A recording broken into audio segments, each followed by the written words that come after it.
Psalm 5 verse 1 to 12 through the Bible. Psalm 5, Part 1. Theme: A morning prayer, a cry of the godly in the time of great trouble. Psalm 5 is included in the section which forms a stairway between two messianic psalms. This group of psalms, 3 to 7, actually tells a story.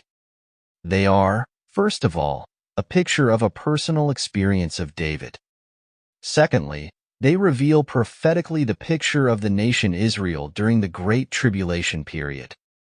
Also, they have very real applications for us today, for they involve great principles. They have messages for God's people in all ages and in all times. This is a psalm written by David, and it has as its inscription, "To the chief musician upon Neoloth." Psalm 4 was on Neginoth, a stringed instrument, and this one, Neoloth, is generally believed to have been a wind instrument, a flute. David, the sweet psalmist of Israel, set most of these psalms to music. Possibly a choir also sang this psalm to the accompaniment of flutes. Arthur Pridham states the tone and general character of this psalm very nicely. It is a prayer of faith, sent up from a heart in which the discernment of God as the shield and rewarder of them that seek Him is found in union with a very deep sense of the prevailing evil and ungodliness which daily present themselves to the contemplation of the faithful. Vexing of soul because of the abundance of iniquity is thus a leading feature in its general expression. Pridham also makes this very interesting statement. Hence patience is wrought in tribulation. Joy abounds in the sure hope of a deliverance, which is deferred only by the counsels of unerring love. This pretty well sums up this very magnificent psalm. It is called a morning psalm, and notice how it begins. Give ear to my words, O Lord, consider my meditation. Hearken unto the voice of my cry, my King and my God. For unto thee will I pray. My voice shalt thou hear in the morning, O Lord. In the morning will I direct my prayer unto thee, and will look up. Psalm 5 verse 1 to 3. Now let me give you a little different translation. Give ear to my words, O Jehovah. Give heed to my meditation. Listen to the voice of my cry, my King and my God.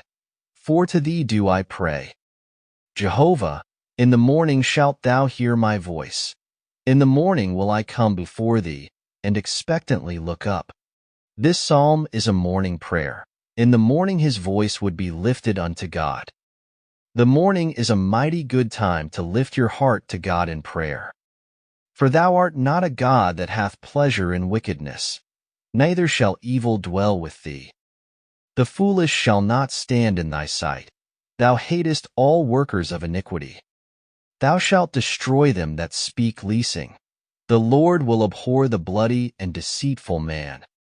But as for me, I will come into thy house in the multitude of thy mercy, and in thy fear will I worship toward thy holy temple. Psalm 5 verse 4 to 7. A little different translation at this point I think will be helpful for a better understanding of this passage. For no God art thou whom wickedness can please. The evil man cannot dwell with thee. The arrogant shall not dare to stand before thine eyes. Thou hatest all workings of iniquity. Thou wilt destroy them that speak lies. The man of blood and deceit Jehovah abhorreth.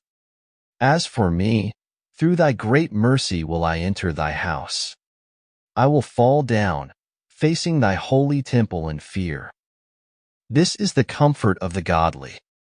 When you look about you today, you may have, as I do, a sinking feeling as you see the evil that is abroad and the iniquity that abounds. It is something that makes you sick at heart. What is the comfort of the godly in days like these? The psalmist tells us, the hatred that he has in his heart for evil reveals that he is on God's side. God also hates it. It also makes God sick to look down on this sinful world of today. Wickedness does not please God, nor will it please those who know God.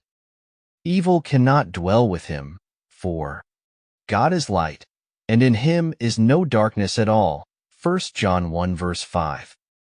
Habakkuk said it like this: when the Lord told him that the Chaldeans were going to invade God's land, "Thou art of purer eyes than to behold evil, and canst not look on iniquity." Habakkuk 1 verse 13. Wickedness may prosper for a time, but the day is surely coming which will bring destruction and eternal shame to those who practice lies and iniquity. God has made it very, very clear that there is a day of judgment coming, and evil is not going to prevail. God spells it out in Revelation 21 verse 8, which says, "But the fearful and unbelieving, and the abominable, and murderers, and whoremongers, and sorcerers, and idolaters, and all liars, shall have their part in the lake which burneth with fire and brimstone," which is the second death. Now I may sound like an antiquated preacher referring to a passage like this, but I believe that the judgment of God is coming upon this earth.